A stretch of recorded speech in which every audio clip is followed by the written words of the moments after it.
दोस्तों, आज हम लोग संप्रेषण और अंतर्वैयक्तिक कौशल के जो बचे हुए सवाल थे उनको कवर करेंगे। कल हम लोग 34 तक कवर कर लिए थे। तो 35 सवाल क्या कह रहा है? 35वां, अधिकार शक्ति का अर्थ है निर्णय लेने की शक्ति, निर्णयों को अधीनस्थों को सूचित करने की शक्ति, संगठन में कार्यरत व्यक्तियों के व्यवहार स्वरूप को प्रभावित करने की शक्ति, या फिर अधीनस्थों को सामाजिक रूप से उत्तरदायी बनाने की शक्ति। तो साथियों, सामाजिक रूप से उत्तरदायी बनाना तो अधिकार शक्ति का हिस्सा नहीं होना चाहिए। तो विकल्प 1, 2 और 3 सही होने चाहिए। देखते हैं कौन सा विकल्प सही है। जी हाँ, विकल्प सी सही उत्तर है। संगठनात्मक संप्रेषण के पक्षों में सम्मिलित है आंतरिक संप्रेषण, बाह्य संप्रेषण और अंतर्वैयक्तिक संप्रेषण। तीनों सम्मिलित हैं। अंतरावैयक्तिक संप्रेषण जो है संगठनात्मक संप्रेषण के पक्षों में सम्मिलित नहीं है। तो इस प्रकार विकल्प बी सही उत्तर होगा।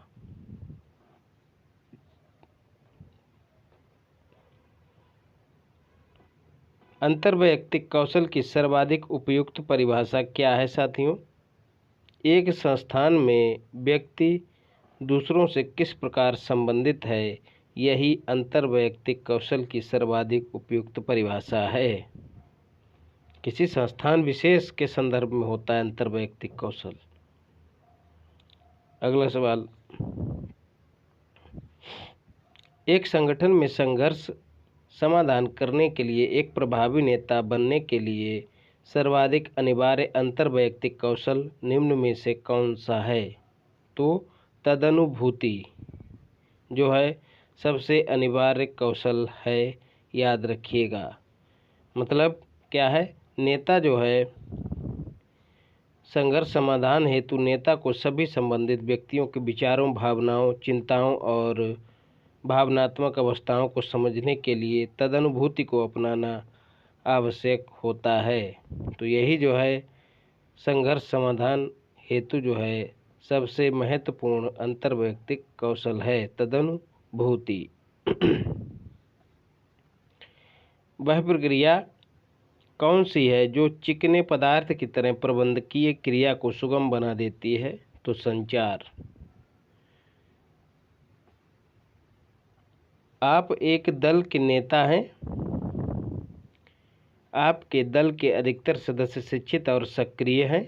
अधिकतम उत्पाद प्राप्त करने के लिए कौन सी नेतृत्व शैली सबसे उपयुक्त होगी? मंत्रणात्मक शैली, शोषणात्मक शैली, परोपकारी शैली या फिर सहभागी शैली? तो स्वाभाविक सी बात है, सहभागी शैली जो है सर्वाधिक उपयुक्त होगी। तो विकल्प डी सही उत्तर होगा।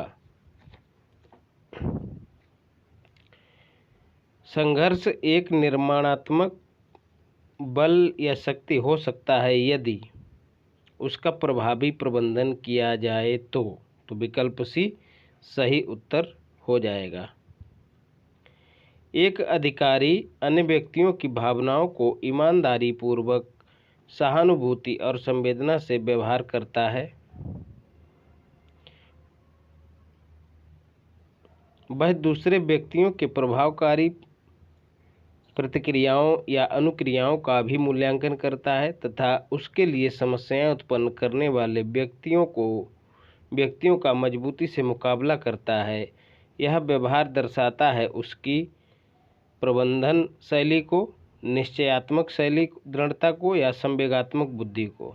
तो स्वाभाविक सी बात है, संवेगात्मक बुद्धि के आधार पर ही अधिकारी जो है उपर्युक्त व्यवहार करने में सक्षम होगा। तो विकल्प बी जो है सही उत्तर हो जाएगा। निम्नलिखित में से किस संप्रेषण अंतःक्रिया में हमें अवश्य ध्यान देना चाहिए कि हमें क्या करना चाहिए? तो नियामक नियम संप्रेषण अंतःक्रिया में, हमें इस बात पर ध्यान देना होता है कि हमें क्या करना चाहिए। संचार प्रक्रिया में निम्नलिखित में से कौन सा चरण सबसे पहले आता है? तो कूट लेखन। तो विकल्प डी सही उत्तर हो जाएगा। कूट लेखन सबसे पहले आता है। उसके बाद संचार आता है, संचारण, फिर कूटानुवाद मतलब जो लिखा गया है उसका अनुवाद करना, और फिर अंडरस्टैंडिंग आती है। तो ये क्रम जो है याद रख लीजिएगा। कूट लेखन मतलब इनकोडिंग, और फिर ट्रांसमिटिंग, और फिर जो है डिकोडिंग, और फिर अंडरस्टैंडिंग। अधोलिखित में से कौन सकारात्मक संप्रेषण माध्यम नहीं है? ज़्यादा वैयक्तिक होना जो है सकारात्मक संप्रेषण माध्यम नहीं है साथियों। तो विकल्प ए सही उत्तर हो जाएगा। फिर है संचार में निस्पंदन के बुरे प्रभाव को कम करने के लिए किस उपाय का प्रयोग किया जाता है? तो गतिकी का प्रयोग किया जाता है, माफ़ कीजिएगा, लघु परिधिकरण का प्रयोग किया जाता है। किसमें? संचार में निस्पंदन के बुरे प्रभाव को कम करने के लिए लघु परिधिकरण। याद रखिएगा, गलती होते होते बच गई। औपचारिक दिशा निर्देश एवं प्राधिकार पदानुक्रम संचार के किस प्रकार के उदाहरण हैं? तो जवाब है औपचारिक दिशा निर्देश एवं प्राधिकार पदानुक्रम के किस प्रकार के उदाहरण हैं? तो नियंत्रण के उदाहरण हैं। जब नियंत्रण होगा संगठन पे तभी तो दिशा निर्देश वगैरह देख के जो है पदानुक्रम के अनुसार कार्य को संपादित किया जा सकेगा। तो इस प्रकार नियंत्रण जो है सही उत्तर हो जाएगा। मौखिक संप्रेषण में सबसे महत्वपूर्ण बाधा क्या है? खराब श्रवण मतलब सही से ना सुनना जो है मौखिक संप्रेषण में सबसे महत्वपूर्ण बाधा है।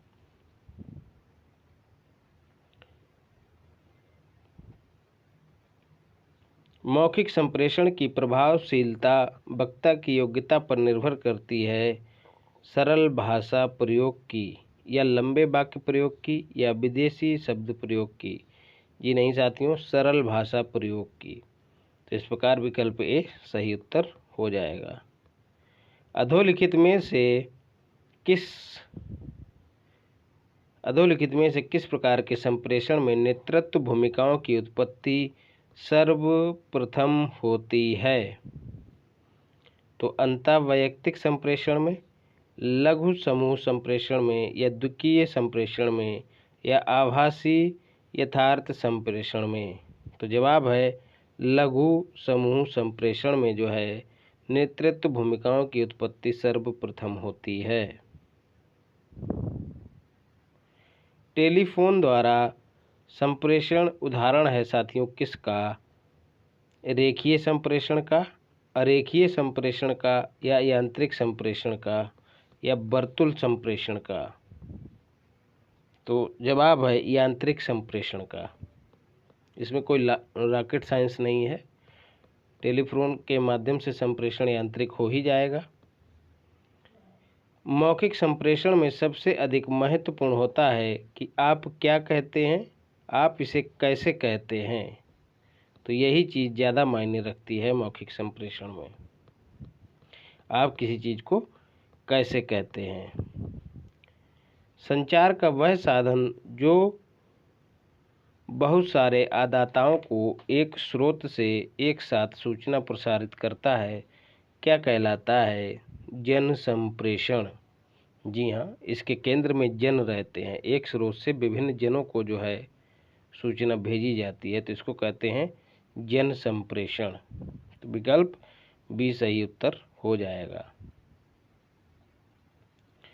कक्षा में संप्रेषण को सामान्यतया समझा जाता है संज्ञानात्मक संप्रेषण।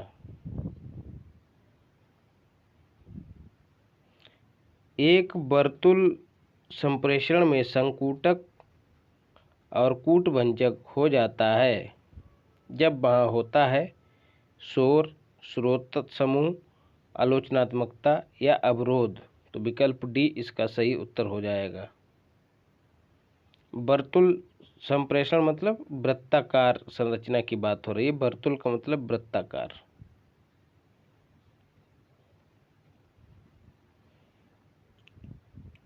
टारगेट करंट जो यूट्यूब चैनल है इसको सब्सक्राइब करिए साथियों। और target current AK123, target current AK123 ये टेलीग्राम चैनल है, इसको ज्वाइन कीजिए। यहाँ पर आपको डेली करंट अफेयर्स की मारक प्रश्नों की क्विज उपलब्ध कराई जा रही है। नृत्य अत्यंत परिष्कृत और कलात्मक स्वरूप है किसका साथियों? अशाब्दिक संप्रेषण का। जी हाँ, अशाब्दिक संप्रेषण का। जब नृत्य होता है तो शब्द जो है मायने नहीं रखते हैं, शरीर की भाव भंगिमा के आधार पर ही बहुत कुछ बयां हो जाता है। किसी संगठन में संप्रेषण जो आपने देखा ही होगा, मोहिनीअट्टम, भरतनाट्यम वगैरह, इनमें जो है पौराणिक ग्रंथों की जो कथा है वह शारीरिक भंगिमाओं के माध्यम से प्रस्तुत की जाती है, तो वो भी एक संप्रेषण ही है साथियों। किसी संगठन में संप्रेषण जो प्रकारों एवं स्तरों से परे जाता है वह माना जाता है ऊर्ध्वगामी संप्रेषण के रूप में, समस्तरी संप्रेषण के रूप में, या विकर्णी संप्रेषण के रूप में, या अधोगामी संप्रेषण के रूप में। तो सही जवाब है विकर्णी संप्रेषण के रूप में।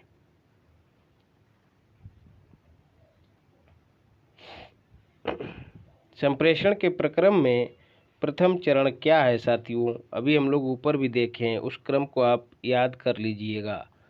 कूट संकेतन जो है संप्रेषण के प्रक्रम में प्रथम चरण होता है।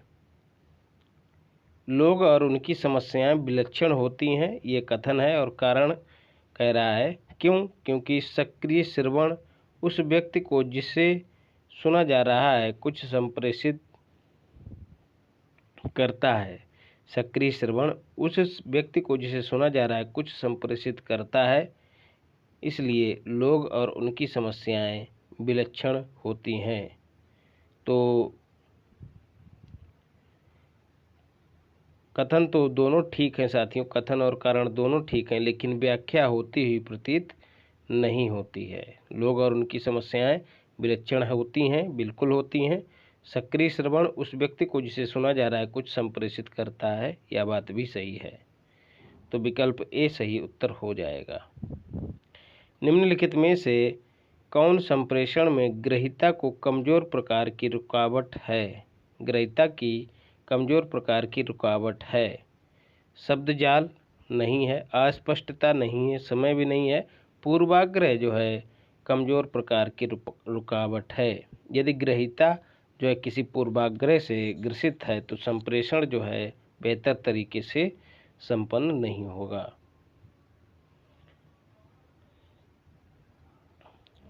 संप्रेषण के संबंध में संदर्भ किसे कहते हैं?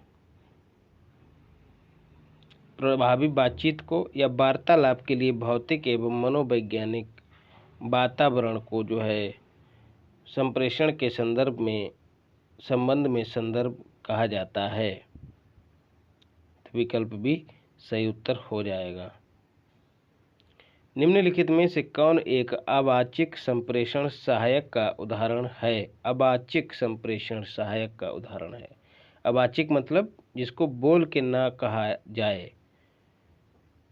तो चाक्षुष संपर्क, चाक्षुष मतलब यहाँ पर नेत्रों से है साथियों। तो आँखों के इशारों से जो है बहुत कुछ कहा जाता है, और ये जो है आँखों के इशारे या फिर चाक्षुष संपर्क, आँखों का संपर्क जो है अवाचिक संप्रेषण में सहायक हो सकता है।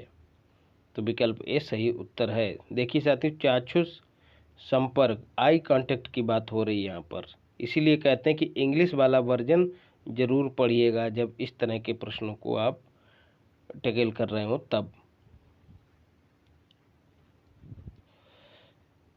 संप्रेषण की प्रक्रिया में कूट लेखन से तात्पर्य है साथियों। कुछ नया निर्माण करने की कोशिश करना, संकेतकों को तंत्रिकीय आवेगों में परिवर्तित करना, या संप्रेषण मार्ग का अवरोध करना, या मनोबल का निर्माण करना। तो सही विकल्प उत्तर जो है बी हो जाएगा। संप्रेषण के नियम हमें बताते हैं कि हमें क्या करना चाहिए और क्या नहीं करना चाहिए। एकदम सही है। कारण, संप्रेषण में अंतःक्रियाओं की संरचना और समन्वय आवश्यक है। तो फिर से इसको कनेक्ट करते हैं, पहले कारण पढ़ते हैं। संप्रेषण में अंतःक्रियाओं की संरचना और समन्वय आवश्यक है। एकदम सही बात है, आवश्यक है,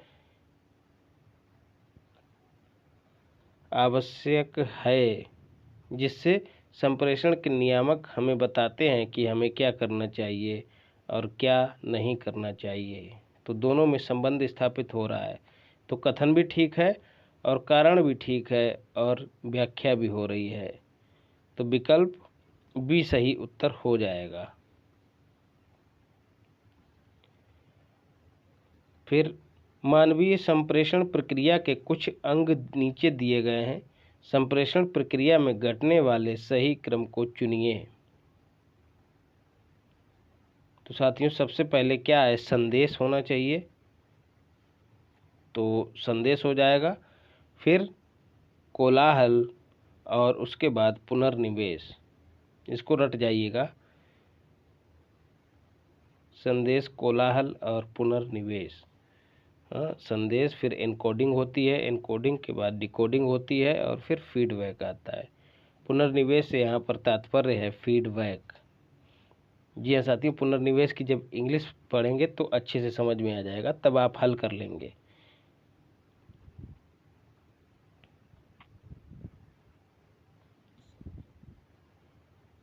निम्नलिखित में से कौन हमारे अंतर्निहित व्यवबोधों को स्पष्ट करता है, जो लोगों के व्यवहार की व्याख्या करने का ध्यान रखता है और जो दूसरों से संप्रेषण करने के समुचित तरीकों को स्पष्ट करता है। संप्रेषण नियम। तो विकल्प सी सही उत्तर हो जाएगा। देखिए, फिर से वही सवाल रिपीट कर दिया है। लोग और उनकी समस्याएं विलक्षण होती हैं, क्योंकि सक्रिय श्रवण उस व्यक्ति को जिसे सुना जा रहा है कुछ संप्रेषित करता है। तो दोनों कथन और कारण सही है, लेकिन व्याख्या सही नहीं है। तो विकल्प ए सही उत्तर हो जाएगा। इसीलिए साथियों, हम लोग ये सीरीज कर रहे हैं, ताकि इसी तरह से जब कोई सवाल रिपीट किया जाए तो हमारा सवाल का उत्तर जो है वह गलत ना हो।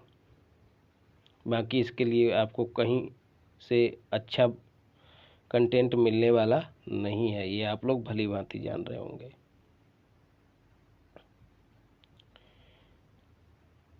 संचार के प्रकार और सूची में चर दिए गए हैं, उनसे मिलाना है। तो सीधे उसी में चलते हैं। शाब्दिक संचार का प्रकार भाषा प्रवाहिता से संबंधित है। लिखित जो है संचार का प्रकार संज्ञानात्मक क्षमता से संबंधित है। संकेत जो है सामाजिक सांस्कृतिक कारक से संबंधित है। और दैहिक हाव भाव जो है अंतर्निहित अर्थ को समेटे रहता है। तो विकल्प बी सही उत्तर हो जाएगा। निम्नलिखित संप्रेषण संजालों में से किसमें समूह का प्रत्येक सदस्य केवल अपने निकटतम सदस्य से ही संप्रेषण कर सकता है? चक्र संजाल, बाई संजाल इस तरह से, चक्र संजाल इस तरह का, श्रृंखला संजाल मतलब श्रेणी की बात हो रही है इस तरह से, और वृत्त संजाल भी इसी तरह की बात हो रही है। तो आप देखेंगे यहाँ पर बैठा कोई व्यक्ति सामने वाले से भी बात कर सकता है, इधर से भी बात कर सकता है, इधर से भी बात कर संप्रेषण कर सकता है। तो कह रहा है केवल अपने निकटतम सदस्य से ही संप्रेषण कर सके। तो किस व्यवस्था में ऐसा होगा?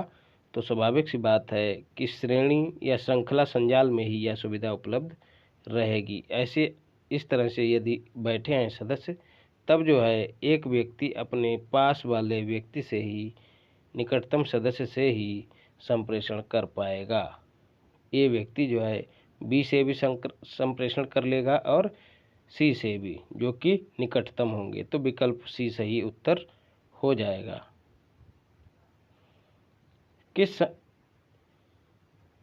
किसी संगठन में संप्रेषण जो प्रकारों एवं स्तरों से परे जाता है वह होता है विकर्ण संप्रेषण। विकल्प सी सही उत्तर है। रिपीटेड सवाल है। संगठनात्मक संप्रेषण हो सकता है आंतरिक, बाह्य, अंतर्वैयक्तिक, नॉट अंतर्वैयक्तिक। तो विकल्प बी सही उत्तर हो जाएगा।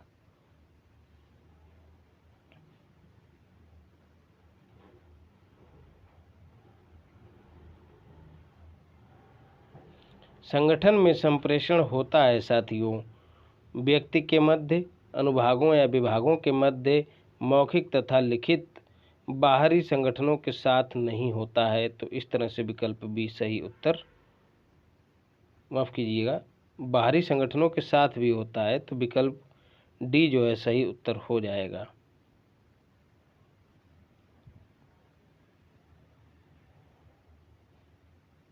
निम्नलिखित कथनों में से कौन कौन चेस्टर बर्नार्ड द्वारा प्रतिपादित संप्रेषण के सिद्धांतों में सम्मिलित हैं? तो संप्रेषण के मार्ग निश्चित होने चाहिए। संप्रेषण की लाइनें आवश्यक रूप से सीधी और छोटी होनी चाहिए। संप्रेषण प्रौद्योगिकी सरल होनी चाहिए। नहीं। संप्रेषण को भेजने वाले और प्राप्त करने वाले का एक ही कर्तव्य होता है। जी नहीं। तो इस तरह से विकल्प ए सही उत्तर हो जाएगा। कथन 1 और 2 सही हैं, दोनों सही हैं। संचार के कारकों में सम्मिलित है तो स्वरूपता, निरंतरता, यथेष्टता और स्पष्टता। कठोरता इसमें सम्मिलित नहीं है। तो विकल्प सी सही उत्तर हो जाएगा। एक साझेदार संप्रेषण साथियों क्या है? एक साझेदार उद्देश्य की साझेदार समझ है, सामान्य मुद्दों पर दिमागों का सम्मिलन है। एकदम सही। संप्रेषण की शक्ति होने के लिए उसे समझना आवश्यक है। संप्रेषण के किसी संगठन में 3 मोटे पहलू होते हैं। चारों कथन सही हैं और उन पहलुओं की बात हम कर ही चुके हैं। कौन कौन से? आंतरिक संचार, बाह्य संचार और अंतर्वैयक्तिक संचार। याद रखना है यहाँ पर अंतरावैयक्तिक संचार नहीं है। अंतरावैयक्तिक संचार नहीं है। अनौपचारिक संप्रेषण किया जा सकता है शरीर की भाषा से, अंगूर लता संचार से, निर्धारित संहिताओं से या साप्ताहिक बैठकों के द्वारा। तो विकल्प ए सही उत्तर है। अंगूर लता संचार साथियों एक संचार की प्रणाली है। यहाँ पर अंगूर लता से तात्पर्य अंगूरों के गुच्छे से नहीं है।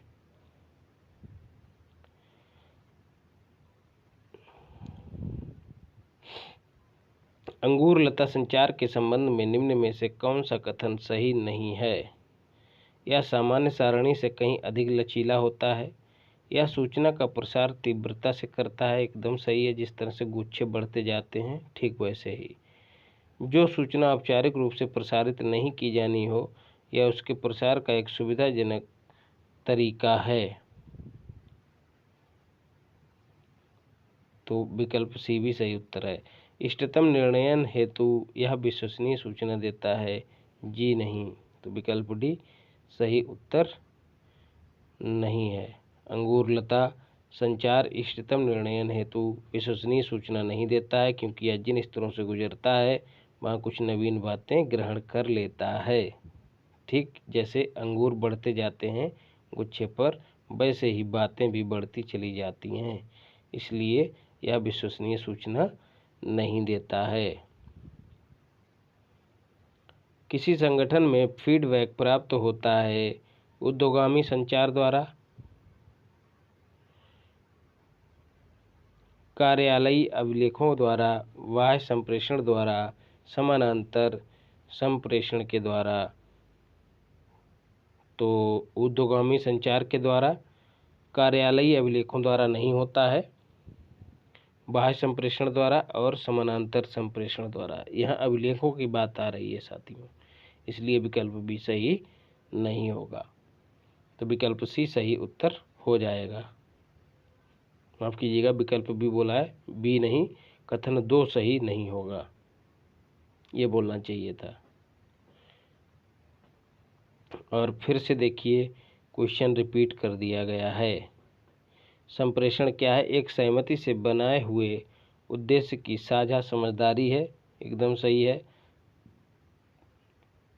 आम मुद्दों पर मस्तिष्कों का मिलन है, यह भी सही है।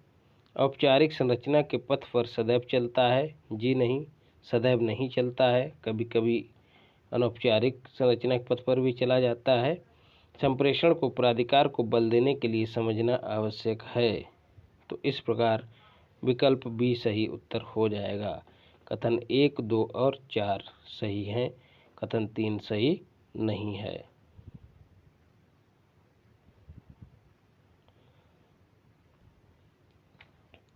फिर है, निम्नलिखित में से संप्रेषण नेटवर्क की विशेषताएं कौन सी हैं जिन्हें संगठन में ग्रेप वाइन कहा जाता है?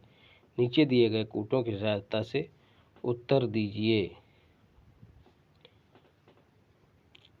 ग्रेप वाइन, 1 मिनट देख लेते हैं क्या है उत्तर इसका। पहला, दूसरा और चौथा पहले ही देख लेते हैं। ग्रेप वाइन मैं भी पहली बार ही पढ़ रहा हूँ। जिन पर प्रबंध द्वारा नियंत्रण नहीं रखा जाता है। संप्रेषण नेटवर्क की विशेषताएं जिन्हें ग्रेप वाइन कहा जाता है, ऐसी विशेषताएं होती हैं जिन पर प्रबंध द्वारा नियंत्रण नहीं रखा जाता है, सही है कथन। अधिकांश कर्मियों द्वारा इसे विश्वसनीय एवं विश्वस्त समझा जाता है, यह भी सही है। ग्रेप वाइन को, इनका प्रयोग प्राय संगठन के हित के लिए किया जाता है, ये सही नहीं है। यह सूचना का महत्वपूर्ण स्रोत है, यह सही है। तो विकल्प 3, कथन 3 सही नहीं है, बाकी पहला, दूसरा और चौथा तीनों कथन सही हैं। शोर शब्द निम्नलिखित में से किससे संबंधित है? तो शोर जो है संचार प्रणाली से संबंधित है। सूची 1 को सूची 2 से मिलाना है। तो साइबरनेटिक्स जो है फीडबैक से संबंधित है, भाषा बैरियर से संबंधित है, व्यवस्था जो है एंट्रोपी से संबंधित है, और अनौपचारिक संप्रेषण जो है ग्रेप वाइन कहा जाता है, उसी से संबंधित है।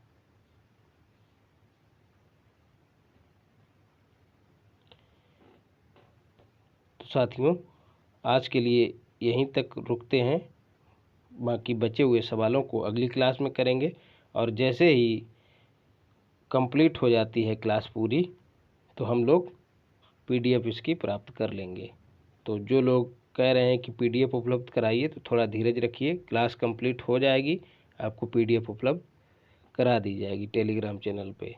तो चैनल को सब्सक्राइब करिए, वीडियो को लाइक करिए। मिलते हैं अगली क्लास में, धन्यवाद।